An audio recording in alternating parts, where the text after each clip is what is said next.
Hello and welcome to Fresh Perspectives. My name is Gail, and my guests today are Devon Taylor, who happens to be the historian for the village of Mayville and the township of Chautauqua, and that other guy is my husband, Karl. He's actually agreed to participate in an episode. So, thank you guys for participating in the episode today. You're welcome. Yeah, now I wanted to start out explaining how it is both my husband and Devon are on at the same time is because sometimes Devon and his wife Nancy and Karl and I go on outings together. And we're here today to talk about an outing we did, I think, about 3 years ago. Yeah, it was 2018. 2018, where we went, I think the reason we went that particular day was because they were having a different engine. Yes, they were running a steam train engine, so we went down to take the ride when they had a steam train. So normally it would be a coal-fired engine. Normally it'd be a coal-fired engine, but they were using charcoal briquettes to fire the engines that day. Because they loaded up 5-gallon plastic buckets and stacked on there so they could keep loading charcoal briquettes into it rather than coal. And then when it stopped, they had, because it needed to fill up with water, they had a fire engine down there with a tanker, and that was further down the line before we came back up. They refilled the water tank with a fire engine. Oh, okay. Now, we board the train at the station in Titusville, Pennsylvania. Now, do you remember what the address of the train station is? Not really. Perry Street. Perry Street? Perry Yeah. Street, okay. That's the Perry Station. So. Yeah, I didn't remember. But you know, it's just the train station itself is really interesting. I mean, you can get all kinds of souvenirs, shirts, all kinds of oil industry souvenirs. I think you can even get stuff to eat there. Yes. Yeah. They don't really seem to want people bringing their own picnic stuff on the train. They seem to want you to buy from them, I guess. But well, it is a nonprofit organization down there, and they like to make some money to help the organization keep going. Yeah. Okay. So we might as well move along to the pictures of that we took at the train station of the train. Chris will bring those up for us. Yeah, we can catch them on the monitor there. Yeah, okay, there's the steam engine there. See the steam coming out of the smokestack? Yep. There's another one. A little closer, yeah. What did that say, Visco's company? Yes. Okay, now that, I really like that. That must have been before they hooked it up to the rest of the train. That picture, that's a really good picture there. Yep. And the next picture is of two girls we met at the train station. I asked their permission to take their picture, and they were wearing, as you can see, this type of clothing that people wore back at the time of the oil industry's beginning, would you call it, the beginning? The blonde-haired girl on the right said that her mother makes that kind of clothing for them. I think they might have been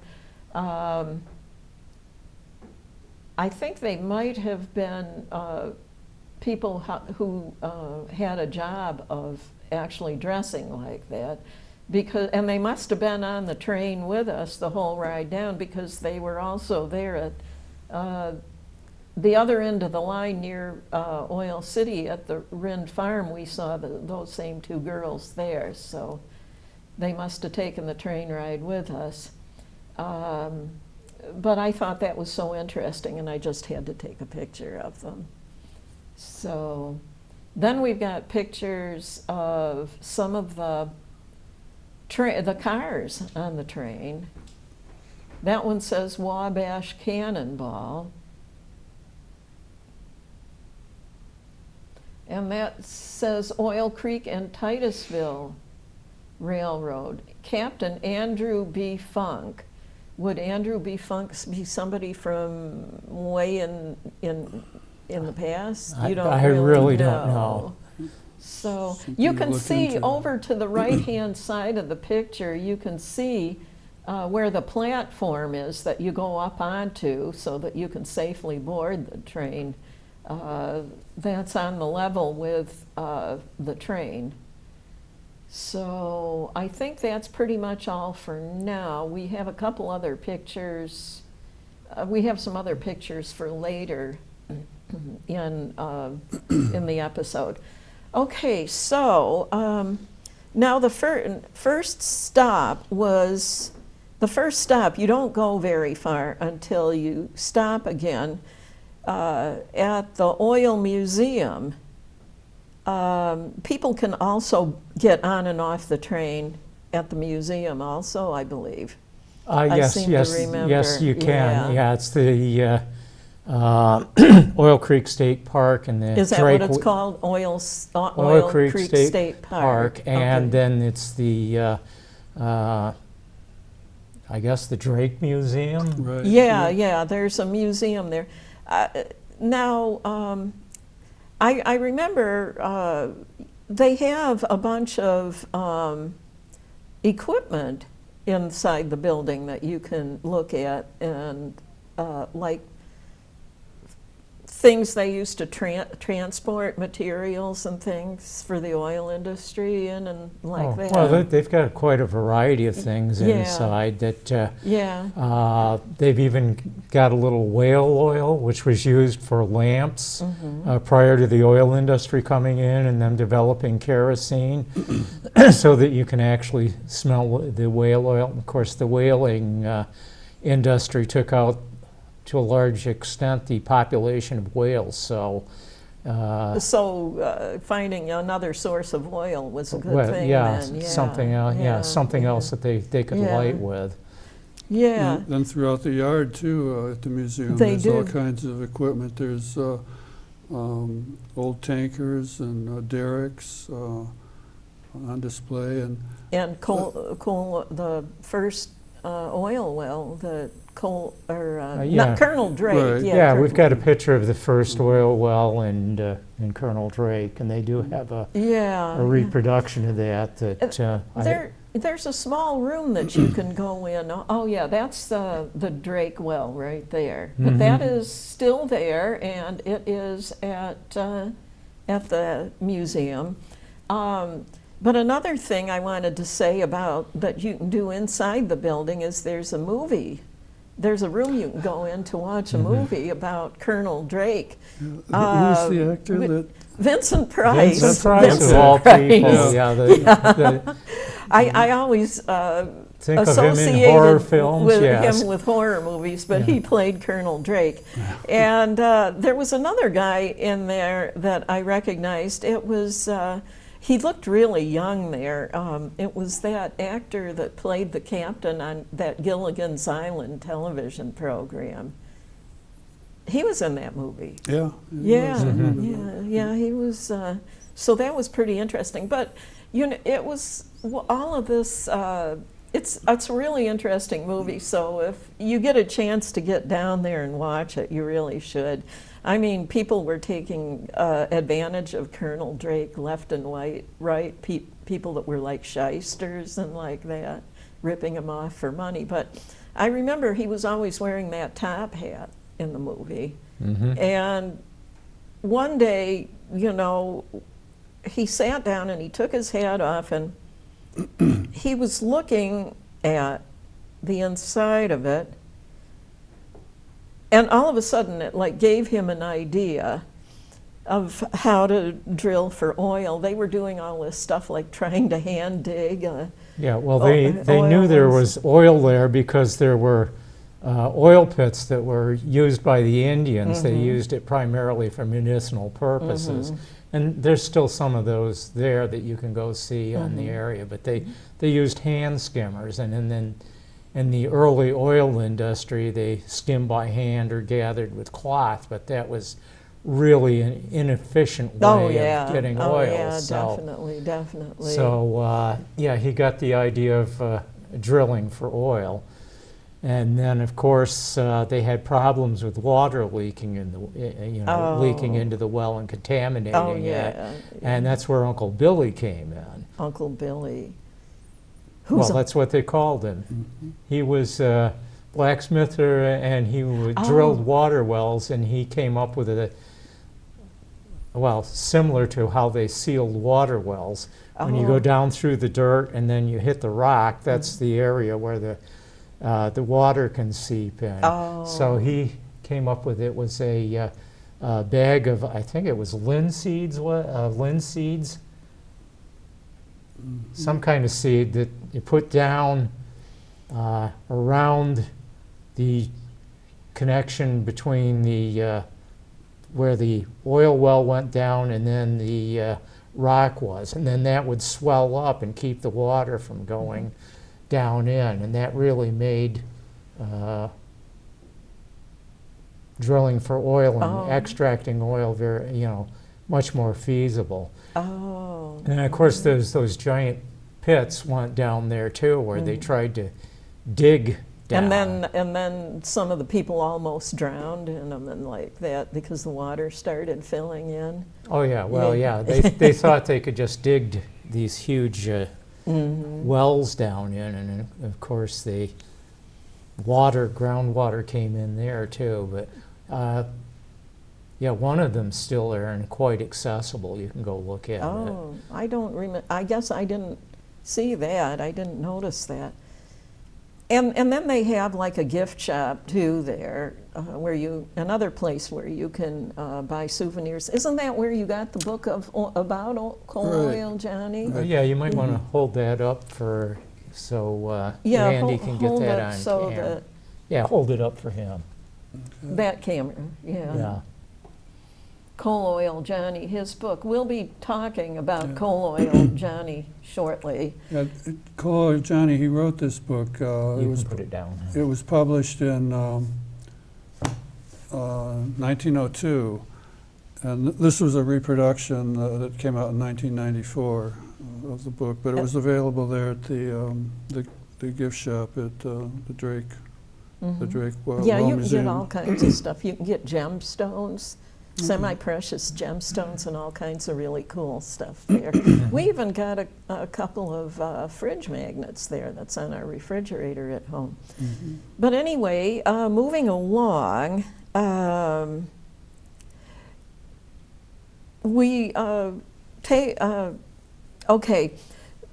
train ride goes all the way through the woods. It's just gorgeous. The ride is just gorgeous. And it's all the way through the woods, and along the Oil River, I believe. Oil Creek. Oil Creek, yeah. And the scenery is really beautiful. And one thing I want to mention, there's a couple of kind of really interesting things about the train, and one of them is they have to carry a chainsaw on the train because do you want to tell them, Karl, about that one time, the first time we went on that train ride when we took Resource Center people on a ride there on the way back from the other end of the train ride? They had to stop the train for a while. They had to stop the train and get their chainsaw out and clear the track because the tree had fallen. And so they have to always have a chainsaw on the train on account of that. And another thing that's kind of interesting about this train is one of the cars is a post office. You can actually get a postcard there and mail it from the Titusville and Oil Creek train. Right, it's the So- last post office that's still located in a train. Uh-huh. And it used to be that there were a lot of mail cars, that they sorted mail along the route. A friend of my father, one of his buddies from when he was in World War II, that's what he did after he came back from World War II, is he worked for the post office on the train. railroad. And, On the railroad. Yeah, that's pretty interesting. but this is the last one that's still operational, and you can get a postmark, from being mailed on a train. Yeah, that's so neat.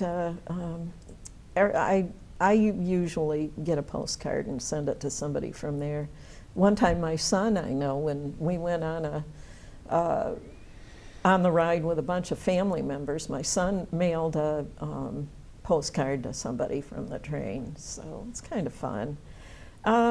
So anyway, after this beautiful, beautiful drive through the woods, we come to a place called the Rind Farm, and it's near Oil City, and we have to get off, and they have to take the engine off and move it to the other end of the train for the trip back.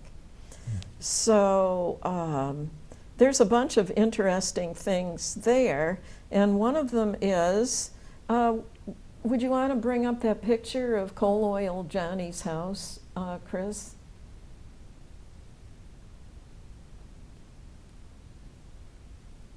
Okay, that's Coal Oil Johnny's house. I guess it was out in the country somewhere at one time, but it has been moved to the Rind Farm, or at least it was 3 years ago. So we got to go inside and look around in the downstairs. We weren't allowed to go upstairs. There were people on the inside that were dressed in old-fashioned clothing on the order of what those girls were wearing.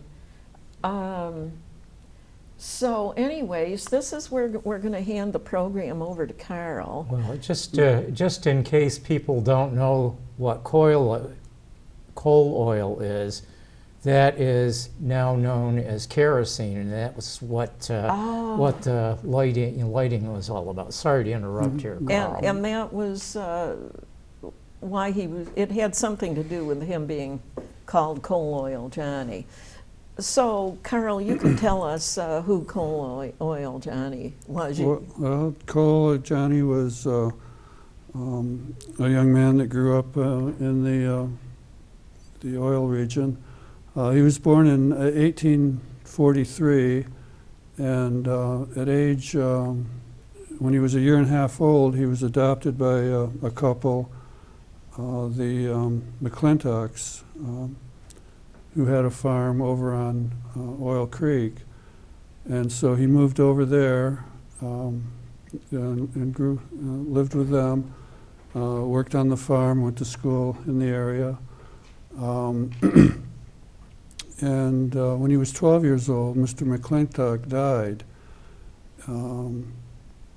And so the farm was put into his wife's name, with the stipulation that when she died, the farm would then go to John. So in 1859, a few years later, after Mr. McClintock had died, Colonel Drake came along and found oil in paying quantities, where a lot of people could start using it for other things rather than just the medicinal things that they had been using it for previous. So a lot of speculators showed up in the area and started leasing the property that belonged to the farmers and so on. And they leased the McClintock farm, and at one time they had a well that produced a gusher, and it was a big producing well. It produced, well, they put more than one well in. Eventually, the property was producing up to a couple 100,000 barrels of oil in a year. So there was a lot of money that was coming in to the farm, and Mrs. McClintock was in charge of all that. Then there was in, let's see, 1864, Mrs. McClintock was building a fire in her kitchen stove. She thought the fire had gone out from the day before, but actually it hadn't. And what she did was throw some crude oil into the stove, and that caused it to it caused an explosion where it came back and burned her severely, and she died of her injuries the next day. So then Johnny is now the owner of this farm, and at that time he was just 21 years old, so he wasn't well versed in how to handle things, and a young man like that with that kind of money, before you know it, he's out with his friends, going off to Philadelphia and partying and buying gold watches and new suits and going to the fancy restaurants to eat and the swanky hotels and getting into gambling and lots of champagne, so on and so forth. You can see where this is going. He even he had a special carriage made with what he called his coat of arms, which was a derrick, a gushing well, and an oil tank painted on the doors of this carriage. And so around Philadelphia, him and his friends would party. And this went on for quite some time. They traveled on. They went out to New York City and Baltimore, Cleveland, Chicago. They even ended up in Utica and Ithaca to party on occasion.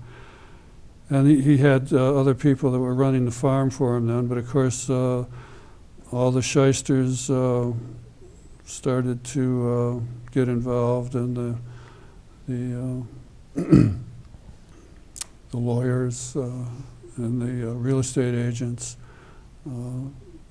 He started investing in things that weren't in his favor, and he got into horse racing. He bought some horses that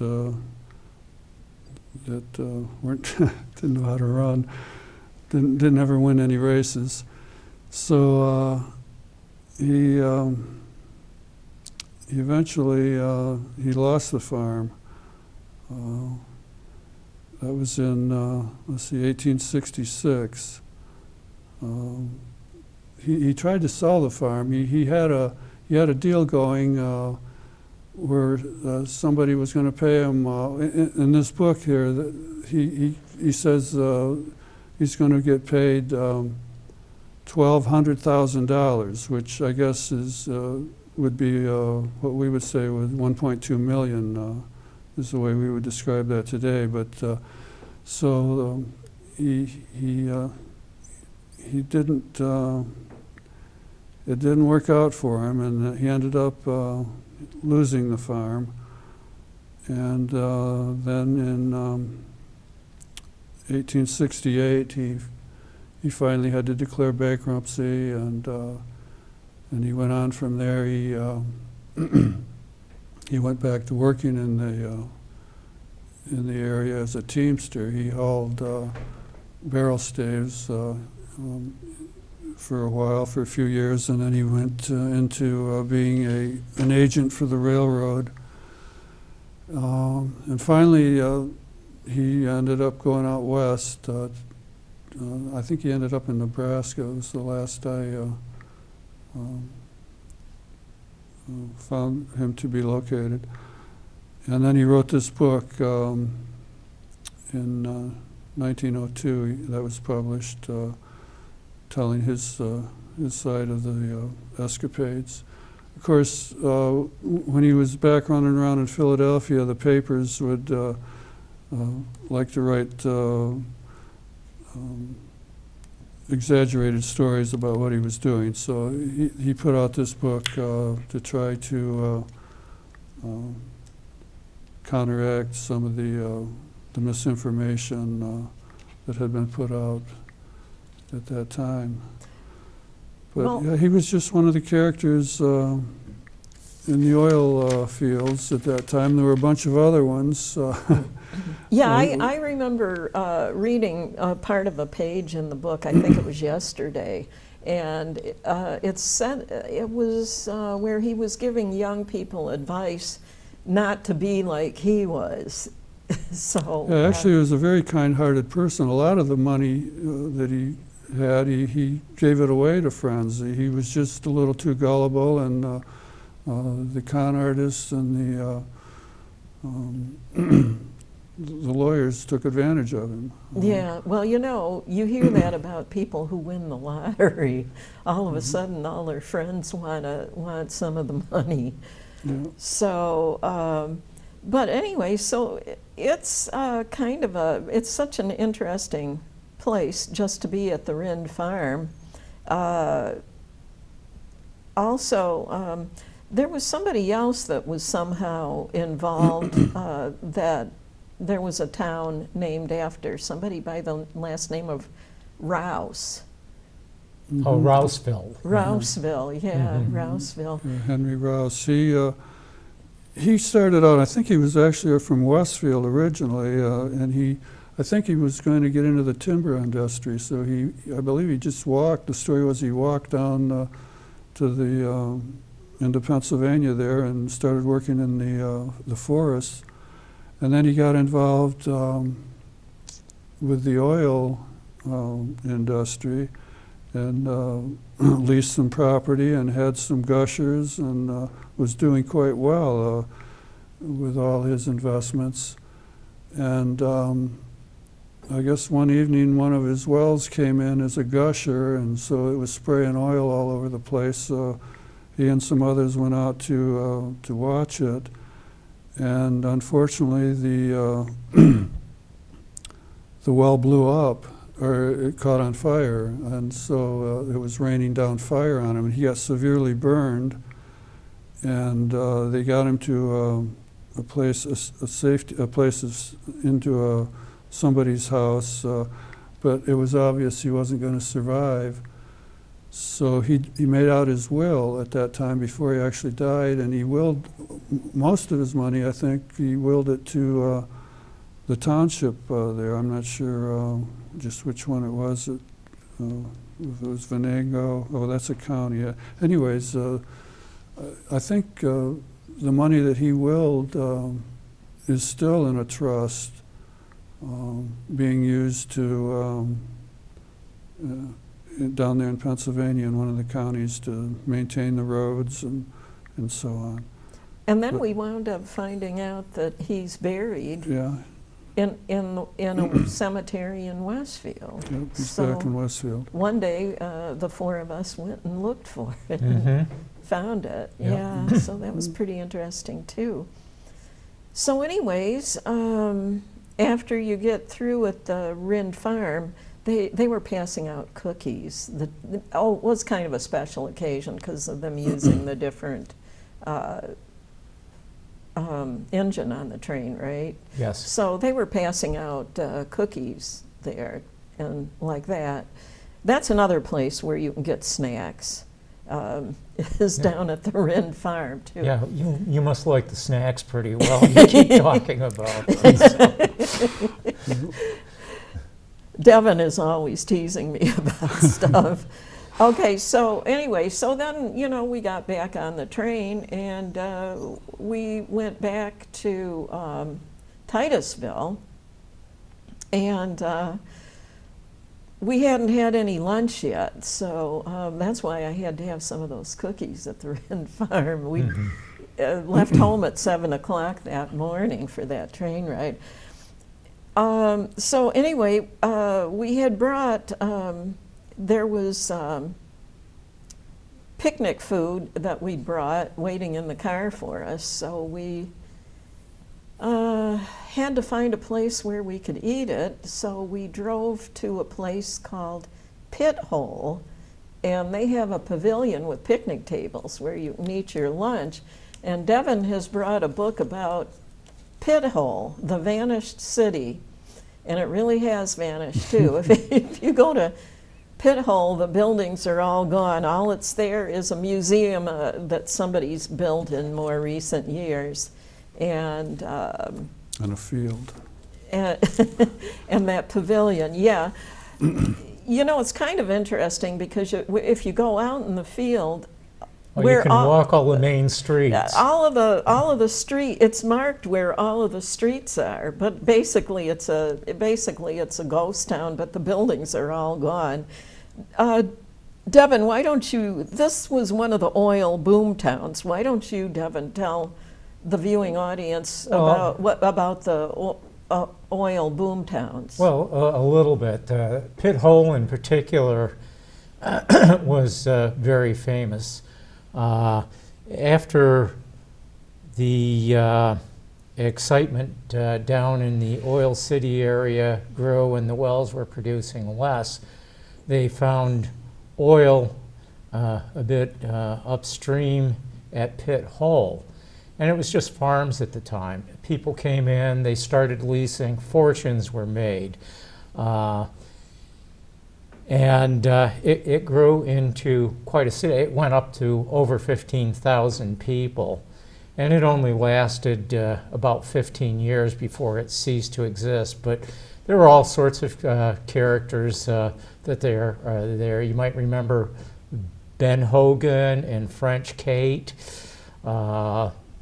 Ben Hogan was known as the world's wickedest man, although he didn't call himself until all that. But he was boxing or fighting, and French Kate was, they ran a hotel that was involved in what might be called shady activities with women. Mm-hmm. And the streets were mud, there were lots of robberies. It wasn't safe to come in and out of there. There was so much money. And the oil had to go out by mule-pulled boats on barges, and that was too expensive after a while. So they put across the river, they put in the world's first oil pipeline. Oh. And gradually, Karl's been to the cemetery there.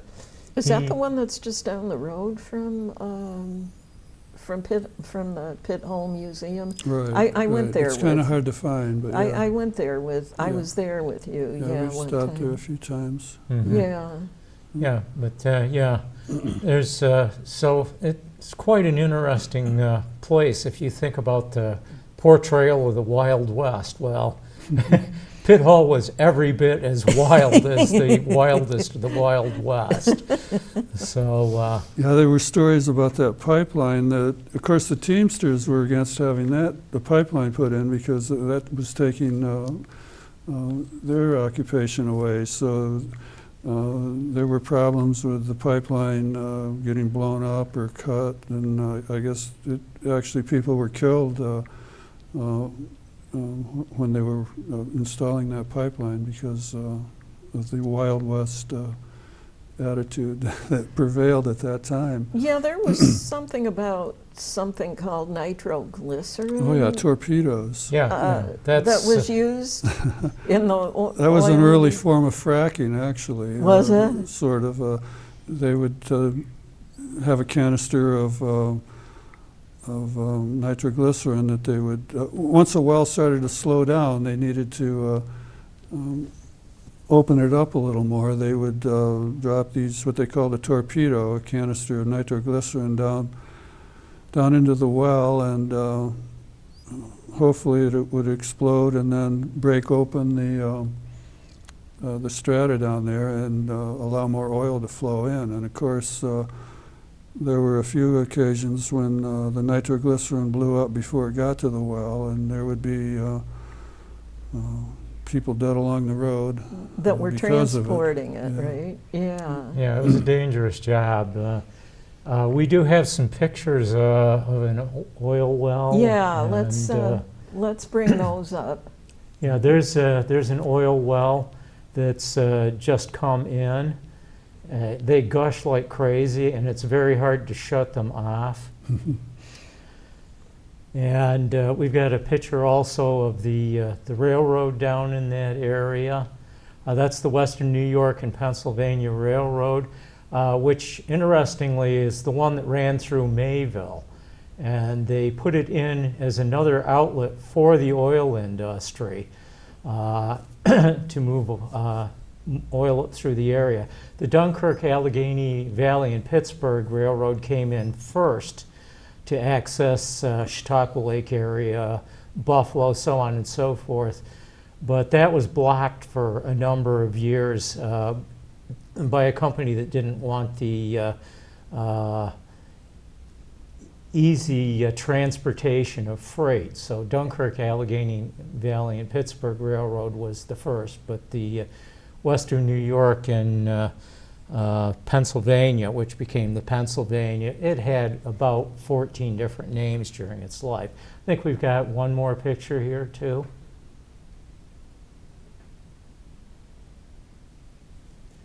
Okay.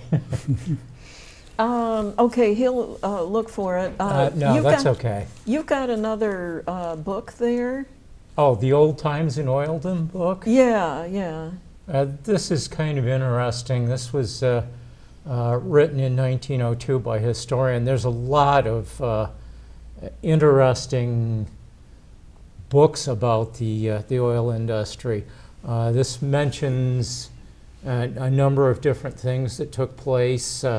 John Wilkes Booth was involved in the oil industry down there. Yeah. Oh, really? Mhm. Would you like to describe how? Well, he was an actor, of course, but he also was an investor. I see. Did a lot of wheeling and dealing. That, as far as we knew, he never came this far north, but he was on the railroads down there quite a bit. Mm-hmm. And there's one report that he and co-conspirators hatched the plot to assassinate Lincoln in a hotel in Erie, Pennsylvania. Oh, is that right? And supposedly they wrote it on glass in the hotel window, and the glass was hauled away by what you'd call the Secret Service eventually. I have no idea if the story's true or not. Yeah, I've heard other stories. I've heard that wasn't going to be. Wasn't there something about a certain place he was traveling through that they'd planned on killing him, but Right, yes. that plan fell through because his route got changed route or got something. changed, yeah, So they didn't succeed that time. Yep. But of course, as we unfortunately know, they did succeed. Eventually, yeah. That's because they kept trying, you know. Yeah. They didn't just give up after a failed first attempt. Mhm. But, okay, are we ready to move on to the tannery? Oh, yeah, sure. Yeah, we might just as well. Yeah, I think there's a picture of the, oops. They had Karl's name in front of you. Oh, yeah, John Brown Tannery. John Brown of Osawatomie and Harper's Ferry worked here as a tanner, 1825 to 35. The nearby house was then his home. His first wife and a son are buried near. So all that's left is okay, that's a picture of John Brown there. Right, he was an abolitionist and raided the arsenal at Harper's Ferry prior to the Civil War. He did not do well. They caught him. They eventually hanged him. Oh, did I don't they? know whether you ever remember hearing the song, John Brown's body lies a moldering in the grave, so on and so forth. Oh, yeah, yeah. And then there's, okay, that's a picture of, all that's left is that foundation there, is all that's left of the tannery. So now an abolitionist is somebody who does what, Devon? Well, he wanted to end slavery. Oh, right, right, yeah, yeah, one of those nice people, yeah. Well, he was kind of violent in going about it, though. Oh, yes. Was he? Yeah, he was out in Kansas at one time, causing a lot of death and destruction, because there was an issue whether or not Kansas would be a slave state or a free state. And so there were two groups out there that were contesting how it should be, and there was a lot of bloodshed over that in that area. And then he came back here, and he thought he would be able to get the slaves to actually revolt. When he took Harper's Ferry, that was what he had in mind. Only that didn't quite work out, and like Devon said, he was apprehended and ended up being hung. I think, let's see, he was up in the Adirondacks somewhere too for a while, wasn't it? When was he up there? Was it? Oh, I don't really remember. Yeah, there's a place up there that I'm not sure if he lived there, but he seemed to get around. I mean, he lived in Pennsylvania, and I'm sure there's a place up there in the Adirondacks where I think he lived maybe before he came to Pennsylvania, and then out to Kansas, and then back to Harper's Ferry, West Virginia, and then the gallows. Yeah. Unfortunately. Yeah. So, now you said that you had something about Ida Tarbell. Oh, yeah, with Ida you? Tarbell. She's quite well known. She's considered a suffragette, although really she was not in favor of women getting the vote. Wasn't but she? she's a women's activist, and she was born in Erie County, Pennsylvania, November 5th, 1857, to Esther Ann McCullough and Franklin Summer Tarbell. He was a teacher and later an oil man. And she was born in the log cabin home of her maternal grandfather, Walter Raleigh McCullough, a Scottish pioneer. I looked this up, so I've printed up a bunch of things, and I don't want to get into it too much, but early on, her early life was in the oil fields of Pennsylvania, and it'd have a big impact later on. She became a writer when she wrote on the Standard Oil Company and on its labor practices. During the Panic of 1857, the Tarbell family was hard hit. Banks collapsed. Tarbells lost their savings. Franklin, her father, was away in an Iowa building on the family homestead. When Ida was born, he had to abandon the house, return to Pennsylvania, and this he did on foot because he had no money, so he had to walk across Illinois, Indiana, Ohio to return. Wow. And he supported himself by teaching in rural schools along the way. It took him 18 months. Ida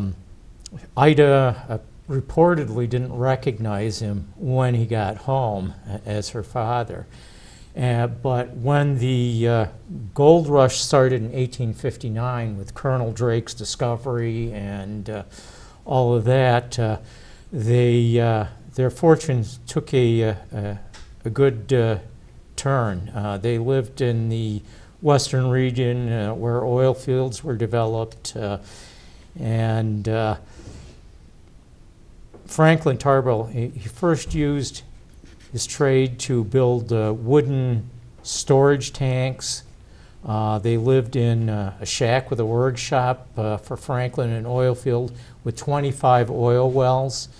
And oil was everywhere, sand pits, puddles, and she wrote about the experience. In 1860, her father moved to Rouseville, Pennsylvania. We've already talked about Rouse and him being buried in Westfield. And accidents occurred in Rouseville that really affected her deeply. Henry Rouse, of course, surviving, not surviving for long. And he left his $1 million+ estate to other settlers to build roads. In total, 18 men were killed in the oil industry while they were there. Oh. And Esther cared for one of the burn victims in their home. Another incident, 3 women died in a kitchen explosion. Oh, gosh.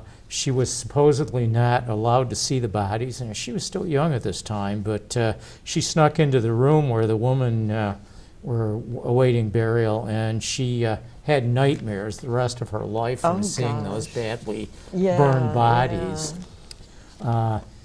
After the boom in Rouseville was over in 1869, they moved to Titusville, Pennsylvania, which is where the train ride starts. And her father built a family house at 324 Main Street using lumber and fixtures from the defunct Bonta Hotel, which was in Pit Hole, Pennsylvania. He later became an oil producer and refiner in Venango County.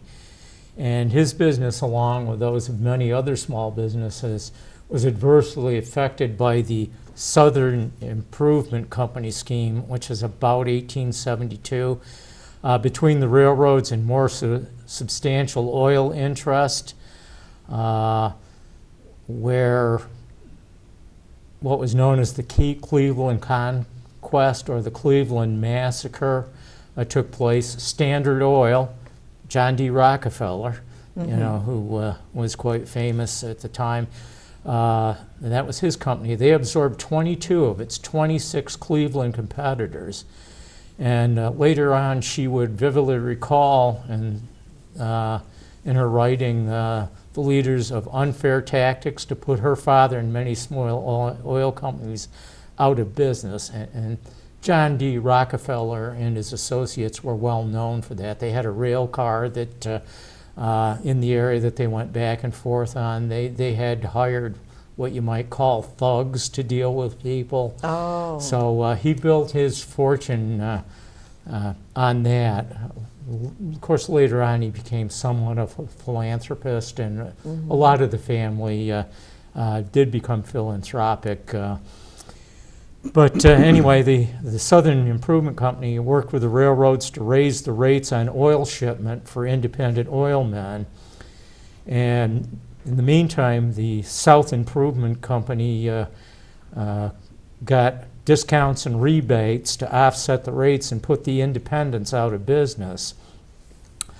Her father, Franklin, he participated against the Southern Improvement Company. He did marches, and they tipped over Standard Oil rail tankers.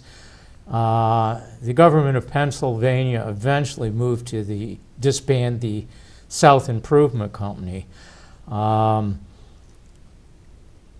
They were all socially active, prohibitionists, women's suffragists.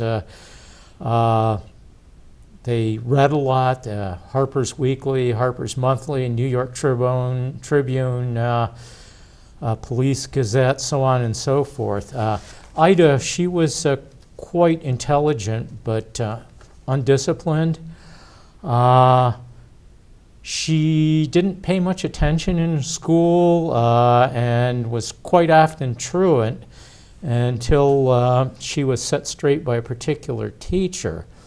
And then she went to Allegheny College in 1876. She was the only woman in her class of 41 people. Had an interest in evolutionary biology. She spent a lot of time with a microscope investigating things. And she was particularly known for investigating the hellbender, also sometimes known as a mud puppy. We got a picture of Ida Tarbell, do we? Or didn't we get one up? You can see here's a picture of Ida Tarbell.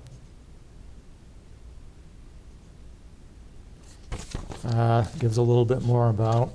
This is one area where the internet is handy for looking things up quite well.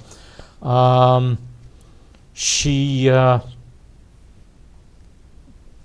wanted to be a teacher. She wanted to contribute to society, but she began her career as headmistress in a school in Ohio, 1888. She taught classes in geology, botany, geometry, and trigonometry, languages, Greek, Latin, French, German, and she found that was a little bit too much. So she came to Pennsylvania, where she met Theodore L. Flood, who was editor of the Chautauquan, which was a teaching supplement for the home study courses at Chautauqua, nearby Chautauqua Institution here, Chautauqua, New York. They were familiar with the movement because of the encouragement for adult education and self-study. So she took Flood's offer to write for the publication. She worked 2 weeks at the Meadville, Pennsylvania headquarters and then more at home. And she continued her own study in biology at home while she was doing that. She became managing editor of the magazine in 1886, proofreading, answering editors' questions, proper pronunciation of words, virtually everything to do with running that. Then she began writing articles for the magazine, worked herself up to longer features as she developed her writing style. Her first article was the Arts and Industries of Cincinnati, and that really was the style of writing that developed and kept her going for the rest of her life.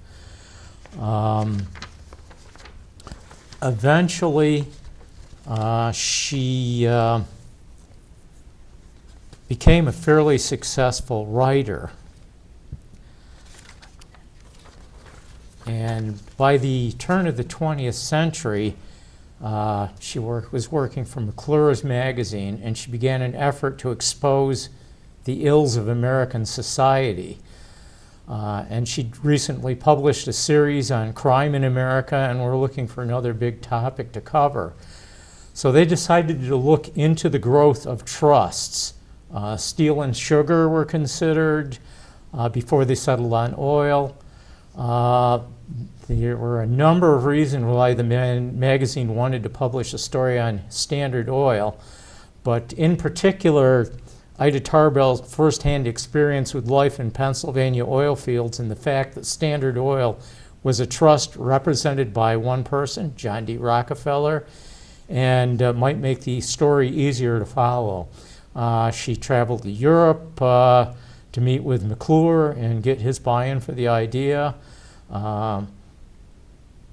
They discussed the idea over many days at a spa in Milan, and he said that Tarbell should use the same biographical sketch format that she used for other works.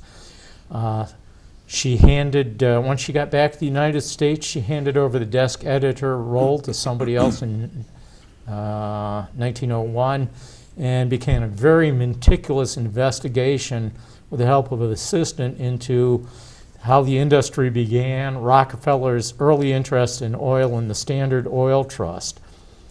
Her father, Franklin, expressed concern to her about writing on Standard Oil, warning her that Rockefeller would stop at nothing and would ruin the magazine. One of Rockefeller's banks did threaten the magazine's financial status, and she replied to the bank executive by saying, "Of course, that makes no difference to me," and it really didn't. She used her investigative techniques to really look into and document all the things that Standard Oil had done. And she had to find some resources. One that was critical because a lot of the documents had been removed or hidden. One that she looked for was a book called The Rise and Fall of the South Improvement Company, which had been published in 1873. And it documented Rockefeller and the South Improvement Company's illegal schemes. Standard Oil had attempted to destroy all available copies of the book, but she located one copy in the New York Public Library. Another break came when Standard Oil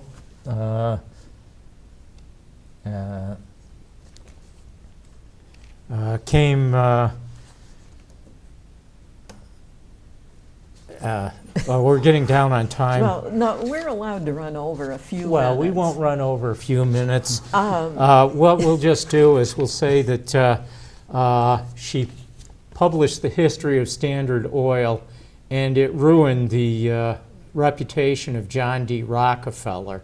It made him a pariah throughout the U.S. He had all sorts of trouble. Of course, he had to work to overcome that, but it really destroyed his reputation and a lot of his business. So it was a major influence. I'm leaving a whole lot of that out, and he was known for philanthropy later on. He did give away things, and of course the company went on to that. But her expose was once again connected with something in this area. So I'm sorry I've gone on too long about that. Oh, that's okay. It's really interesting, actually. So we've come to the end of another episode of Fresh Perspectives, and I want to thank you, Devon and Karl, for participating on an episode of Fresh Perspectives. It was a very interesting historical episode. And I will see the rest of you in the viewing audience on the next episode.